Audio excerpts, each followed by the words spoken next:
नमस्कार, मैं हूं संतोष। सिटी न्यूज बैंड रीवा की सांध्यकालीन समाचार सेवा में आपका स्वागत है। प्रस्तुत है आज के मुख्य समाचार। रीवा जिले की 7,000 छात्राओं को एक क्लिक से 2 करोड़ रुपए की राशि हुई वितरित। आपको बता दें कि रीवा के कलेक्ट्रेट कार्यालय में एनआईसी कक्ष में आज मुख्यमंत्री लाडली लक्ष्मी योजना के तहत सिंगल क्लिक से रीवा जिले की 7,000 से अधिक छात्राओं को करीब 2 करोड़ रुपए से ज्यादा की छात्रवृत्ति वितरित की गई है। कार्यक्रम के दौरान सभी छात्राओं सहित उनके परिजन उपस्थित रहे। कार्यक्रम को लेकर कलेक्टर मनोज पुष्प ने जानकारी देते हुए बताया कि आज प्रदेश भर में एक साथ लाडली लक्ष्मी योजना के तहत सिंगल क्लिक से कक्षा 6वीं, 9वीं, 11वीं और 12वीं की छात्राओं को छात्रवृत्ति का वितरण किया गया। इस दौरान मुख्यमंत्री शिवराज सिंह चौहान द्वारा रीवा जिले के तकरीबन 7,000 से अधिक छात्राओं को 2,000 करोड़ रुपए से ज्यादा की राशि का भी भुगतान किया गया। उन्होंने कहा कि कार्यक्रम के दौरान लाडली लक्ष्मी योजना और लाडली लक्ष्मी बहन योजना के संबंध में भी जानकारियां दी गई है। कलेक्टर मनोज पुष्प ने कहा कि छात्रवृत्ति से छात्राओं का मनोबल बढ़ेगा और वे आगे पढ़कर बढ़ सकेंगी। इस दौरान कार्यक्रम से संबंधित महिला बाल विकास की संभागीय अधिकारी उषा सिंह सोलंकी, जिला महिला बाल विकास अधिकारी प्रतिभा मिश्रा सहित बच्चे एवं उनके अभिभावक उपस्थित रहे। प्रस्तुत है कलेक्टर मनोज पुष्प से प्राप्त जानकारी के अंश। किया गया था कि उनको पुरस्कृत किया गया। आज लाडली लक्ष्मी योजना के अंतर्गत सिंगल क्लिक से 6वीं, 9वीं, 11वीं, 12वीं के बच्चियों को छात्रवृत्ति का वितरण माननीय मुख्यमंत्री महोदय ने किया है और रीवा जिले की 7,000 से ज़्यादा बच्चियों को 2 करोड़ से ज़्यादा राशि का भुगतान किया गया है। ये बच्चियाँ यहाँ आई थी और बहुत खुश हैं। उनके पेरेंट्स भी आए थे। उनके पेरेंट्स भी आए हैं और माननीय मुख्यमंत्री महोदय ने लाडली लक्ष्मी योजना की बात की है और भविष्य में लॉन्च होने वाली लाडली बहना योजना की भी बात की है। 78 वर्षीय महिला की हत्या से क्षेत्र में मची सनसनी। पड़ोसियों की सूचना पर मौके पर पहुंची पुलिस ने शुरू की जांच। आपको बता दें कि रीवा जिले के मनगामा थाना अंतर्गत चौकी मनिकवार के ग्राम कुइया कला 78 वर्षीय महिला की हत्या किए जाने का मामला प्रकाश में आया है। आज सुबह पड़ोसियों की सूचना पर मौके पर पहुंची पुलिस और एफएसएल टीम ने घटनास्थल का निरीक्षण किया है और वारदात से जुड़े साक्ष्य एकत्रित किए जा रहे हैं। पुलिस ने अज्ञात आरोपियों की तलाश शुरू कर दी है।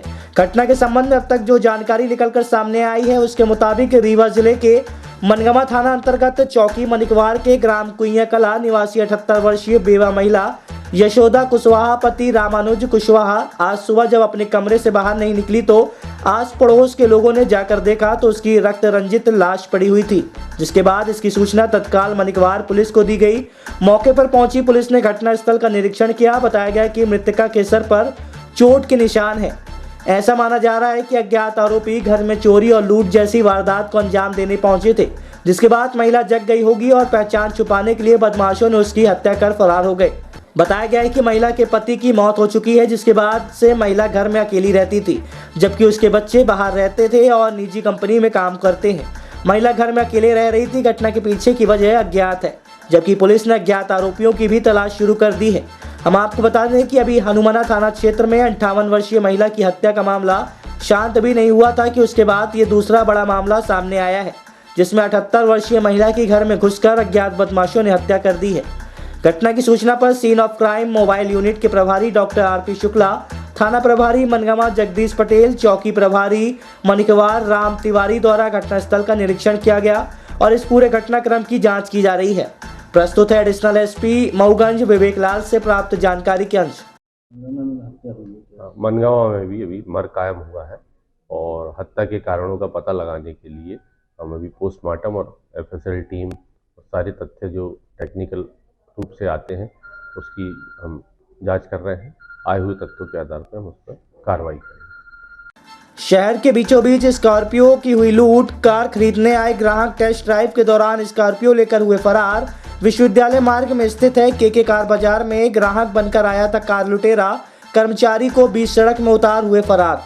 आपको बता दें कि विश्वविद्यालय थाना क्षेत्र अंतर्गत स्टेडियम तिराहे के समीप केके कार बाजार के नाम से कादिर हुसैन नामक व्यक्ति के द्वारा सेकंड हैंड 4 व्हीलर वाहनों की बिक्री के लिए ऑफिस संचालित की जाती है और यहीं पर कई वाहन बिक्री के लिए खड़े रखे जाते हैं।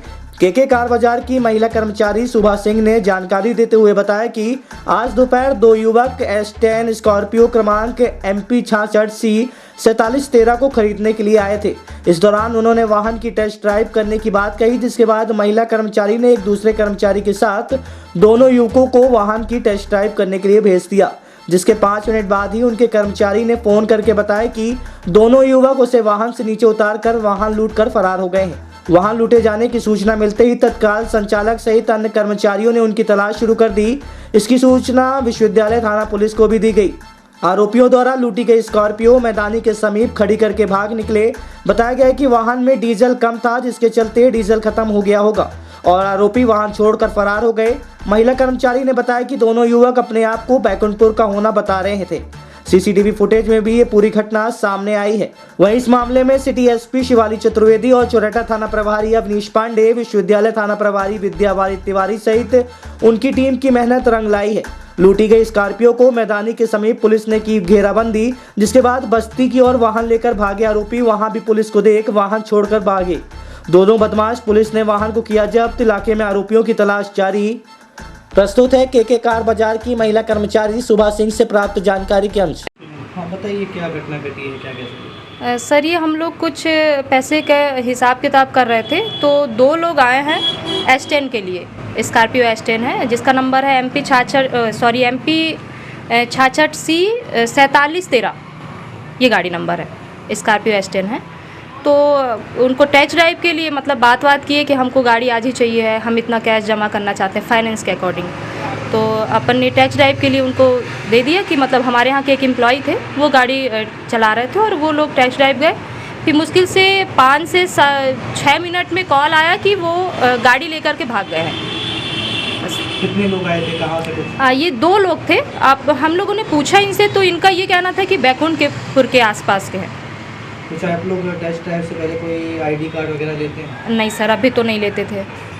अभी क्या स्थिति है गाड़ी की? सर अभी ये तो पता चला है कि गाड़ी मिल गई है पर मैदानी के आसपास है कहीं पे, और इससे ज़्यादा तो अभी जानकारी नहीं। आरोपी पकड़ा गया?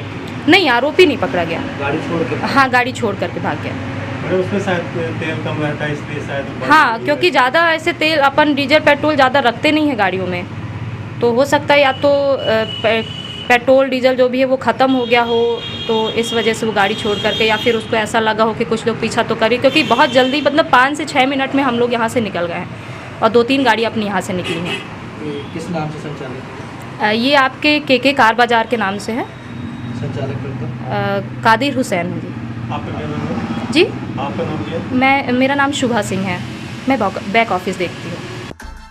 ब्यूटी पार्लर में पार्लर संचालिका की मौत, फांसी पर झूलती मिली लाश, परिजनों ने जताई हत्या की आशंका, युवती के मोबाइल से गायब मिली सिम, पुलिस के हाथ नहीं लगा मोबाइल, मामला संदिग्ध। आपको बता दें कि रीवा शहर के समान थाना क्षेत्र स्थित ब्यूटी पार्लर में एक युवती का शव लटकता हुआ देखा गया। मृतका उसी ब्यूटी पार्लर की संचालिका बताई जा रही है। घटना को लेकर युवती के परिजनों ने फिलहाल हत्या का आरोप लगाया है। सोमवार की कल शाम हुई इस घटना की जानकारी मिलते ही आज समान थाना पुलिस मौके पर पहुंची, जहां से पंचनामा कार्रवाई करते हुए युवती के शव को पीएम के लिए संजय गांधी अस्पताल आज भेजा गया। इस घटना को मृतक युवती के पिता जयपाल सिंह सीधे हत्या बता रहे हैं। जानकारी के मुताबिक नेहरू नगर निवासी कृति सिंह बीते दिवस अपने घर से मिश्रा पेट्रोल पंप के सामने स्थित ब्यूटी पार्लर गई थी, जिसके बाद युवती अपने घर वापस नहीं लौटी।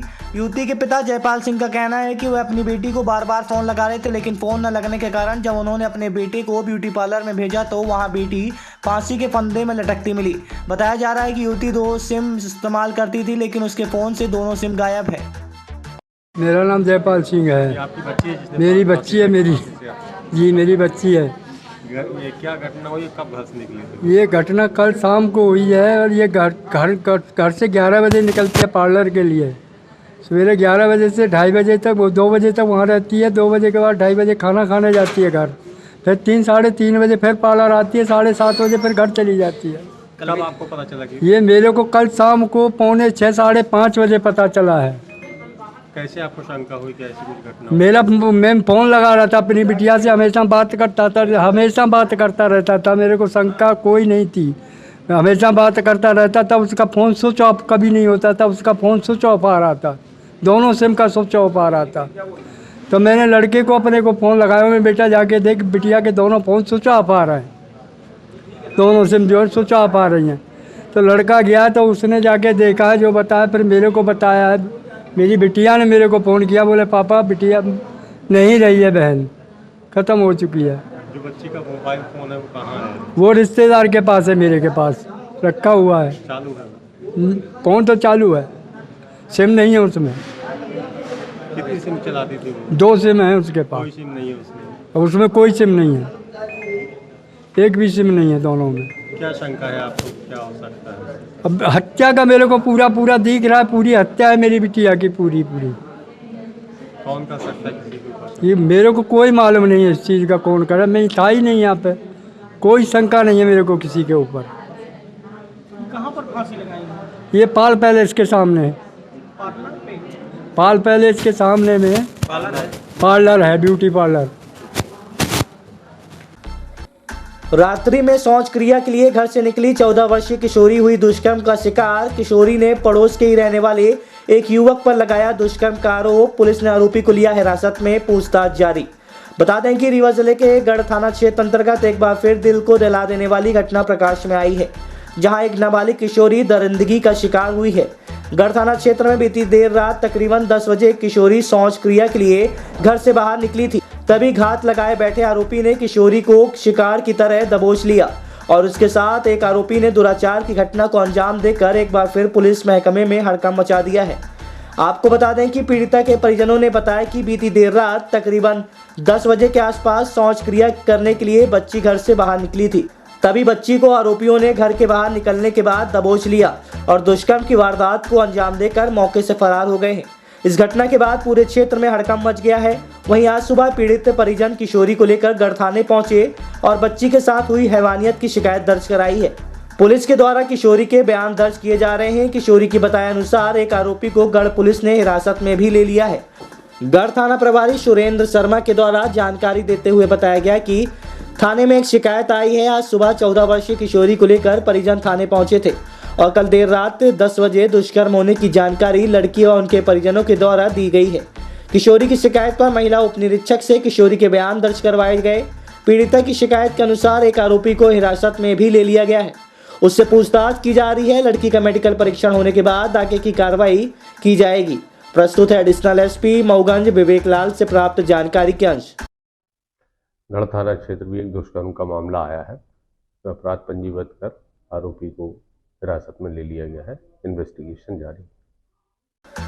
जिले के मनगमा विधानसभा अंतर्गत गंगेऊ में आयोजित विकास यात्रा का जनपद अध्यक्ष विकास तिवारी व अन्य जनप्रतिनिधियों पर पुलिस ने एफआईआर दर्ज की है, जिसको लेकर जनपद अध्यक्ष ने पत्रकार वार्ता कर कहा कि सभी जनप्रतिनिधियों के खिलाफ जो एफआईआर दर्ज की गई है उसे वापस किया जाए, क्योंकि हर व्यक्ति को अपनी बात अभिव्यक्ति करने की पूर्ण स्वतंत्रता एवं मौलिक अधिकार है। बता दें कि गंगेऊ में विकास यात्रा के दौरान जनप्रतिनिधियों ने विकास यात्रा का विरोध किया था और काले झंडे दिखाए थे, जिसके बाद उनके खिलाफ मामला दर्ज कर लिया गया है। जनपद अध्यक्ष विकास तिवारी ने कहा कि हमारे क्षेत्र जनपद कार्यालय से विकास यात्रा की शुरुआत की जा रही थी। इस संबंध में हमारे जनपद के सभी पंच, सरपंच एवं जनपद सदस्य उपस्थित थे। सारे लोगों ने अपने क्षेत्र की समस्या बताई, जिस समस्या में हमें सभी ने ये कहा कि हमारे क्षेत्र में 200 ट्रांसफार्मर जले हुए हैं एवं ऐरा मवेशियों का प्रकोप पूरे क्षेत्र में है, सड़कें नहीं है। इसी बात को लेकर हमारा विरोध था। हमने अपनी बात रखी, हमारी आवाज़ दबाने के लिए हमारे ऊपर मुकदमा किया गया है। प्रस्तुत है पत्रकार वार्ता के अंश। जो मुकदमे लगाए गए हैं वो पूरी तरह से अनैतिक और संविधान के खिलाफ हैं। हर व्यक्ति को अपने जीवन में अपनी बात रखने का पूरा अधिकार है।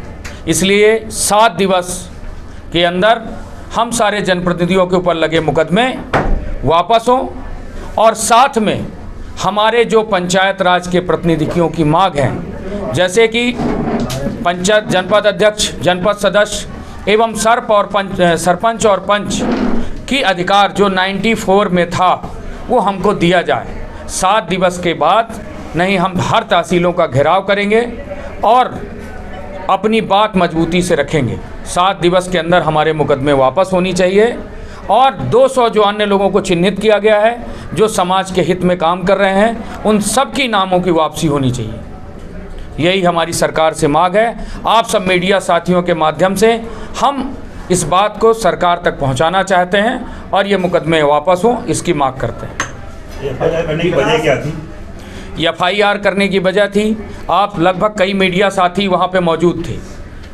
हम लोग वहाँ मंच बना हुआ था, पंडाल बना हुआ था, हम लोग वहाँ नहीं गए। हम सारे जनप्रतिनिधि और सरपंच वहाँ उपस्थित थे। सब ने कहा कि भाई ऐसी यात्रा में हम लोग समर्थन नहीं कर पाएंगे, क्योंकि हम जनता के सामने जाएंगे अपने क्षेत्रों में। तो अभी हम सरपंच निर्वाचित होने के बाद कुछ काम नहीं कर पाए, सरकार ने ऐसी कोई हमारी मदद नहीं की। किसी मीडिया कर्मी पर इसका हो जाए तो फिर उसके बाद आपन सभी साथियों ने एक दरी बिछाकर गांधी जी की प्रतिमा रखकर वहाँ पे रघुपति राघव राजा राम के नारे लगाए, और उसके बाद एडीएम रीवा शैलेंद्र सिंह जी आए, हम लोगों ने अपना मांग पत्र दिया और वहाँ से हम सारे लोग पैदल मार्च करते हुए बाहर निकल आए। और जबकि ये पूरी स्वतंत्रता है, जनपद पंच का, सरपंच का, हम सबका कार्यालय है, हम वहाँ सबके लोक सेवक हैं, उसके बाद हम सब लोगों के ऊपर FIR होना पूरी तरह से दुर्भाग्यपूर्ण है और गलत है। रीवा में शासकीय रास्ते पर भू माफियाओं का कब्जा, सैकड़ों परिवार कार्रवाई को लेकर पहुंचे कलेक्ट्रेट। सड़क निर्माण के लिए चिन्हित की जा चुकी है जमीन, फिर भी रास्ता बंद करने का किया जा रहा है प्रयास। बता दें, रीवा के चौराटा थाना क्षेत्र में जमीन के पीछे कत्लेआम जैसी स्थिति कई बार निर्मित हो चुकी है। जमीनी विवाद में आए दिन घटनाओं का दौर जारी है। आज कलेक्ट्रेट कार्यालय में उसी थाना क्षेत्र से सैकड़ों परिवार फरियाद लेकर पहुंचे। ग्रामीणों का आरोप है कि कुछ सरंग शासकीय रास्ते पर कब्जा करके सैकड़ों परिवारों का आवागमन अवरुद्ध कर रहे हैं। कलेक्ट्रेट कार्यालय में आवेदन पत्र सौंपते हुए ग्रामीणों ने बताया कि रीवा बनकुइया मार्ग सहित रेलवे गल्ला मंडी पहुंच मार्ग के चौराहे में कुछ लोगों के द्वारा अवैध रूप से कब्जा किया जा रहा है, जिससे सैकड़ों परिवारों को आना जाना मुश्किल है। ग्रामीणों का कहना है कि इस मार्ग के चौड़ीकरण का अनुमोदन हो चुका है, संबंधित विभाग के द्वारा सीमा भी चिन्हित की जा चुकी है। बावजूद इसके कुछ स्थानीय सरंगों के द्वारा शासकीय भूमि पर जहां चिन्हित किया गया है उस पर कब्जा किया जा रहा है।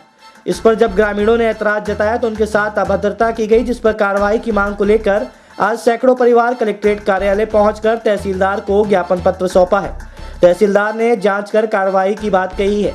प्रस्तुत है ग्रामीणों सहित तहसीलदार से प्राप्त जानकारी के अंश। दरअसल ये नीम चौराहा से रेलवे स्टेशन के लिए एक रास्ता प्रस्तावित है 65 फुट की। वो उसमें पहले नहर हुआ करती थी, उसमें 1 महीने से लगातार वो संजय तिवारी करके 2-3 लोग आदमी हैं जो लगातार उसमें कब्जा करना चाहते हैं। मैंने कई बार पटवारी साहब को भी फ़ोन लगाया कि भाई ये देखिए शासकीय ज़मीन है और इसमें अतिक्रमण कर रहे हैं और इससे आम जनता का नुकसान होगा, लेकिन कोई सुन नहीं रहा है। और मैं लगातार उनको रोकने का प्रयास कर रहा हूं कि भाई यहाँ पे और आप ये न बनाइए। तो अभी एक दिन हमारे खिलाफ उन्होंने FIR भी दर्ज करवाया है। तो मेरा शासन से ये केवल मांग है कि वो शासकीय ज़मीन में अतिक्रमण क्यों हो रहा है, इससे आम जनता का भारी नुकसान होगा। ये सब मैदानी लोग कर रही है कि आम जनता है, और मैं ये चाहता हूँ कि वो अतिक्रमण को रोका जाए। इसके पहले कहाँ आवेदन दे चुके हैं आप? तो इसके लिए अतिक्रमण रोकने के लिए? नहीं, हमने कहीं अतिक्रमण रोकने के लिए आवेदन नहीं दिया है। हाँ, तहसीलदार को वहाँ बताया गया था, पटवारी तहसीलदार को बताया। हाँ, पटवारी को हमने बताया है जी। दिक्कत आएगी वहाँ से? नहीं, ये तो करीब हजारों घर हैं। पूरा रोड ही नीम चौराहे से रेलवे स्टेशन के लिए प्रस्तावित माननीय विधायक जी द्वारा प्रस्तावित रोड प्रस्तावित है, उसमें अतिक्रमण हो रहा है। वहाँ पे चौराहा, मैदानी चौराहा की बात है, सड़क पे अतिक्रमण हो रहा है। करने वाले कौन है? ये अतिक्रमण करने वाले संजय तिवारी और शिवकांत शुक्ला और बबलू पांडे करके हैं, और उनके सहयोगी भी हैं, सबका नाम मैं नहीं जानता हूँ। ग्राम वासियों के द्वारा मैदानी का शिकायत दिया गया है, जिसमें इनके द्वारा कहा गया है कि शासकीय ज़मीन पर एडवोकेट संजय तिवारी, बबलू पांडे वगैरह द्वारा अतिक्रमण किया जा रहा है। तो अगर इनका 248 का है, शासकीय ज़मीन में अतिक्रमण किया जा रहा है, तो विधिवत इसमें जांच करा के उनके खिलाफ 248 की कार्रवाई की जाएगी। आज की खबरों में बस इतना ही। कल हम फिर हाजिर होंगे कुछ नई खबरों के साथ। तब तक के लिए हमें इजाजत दीजिए। नमस्कार।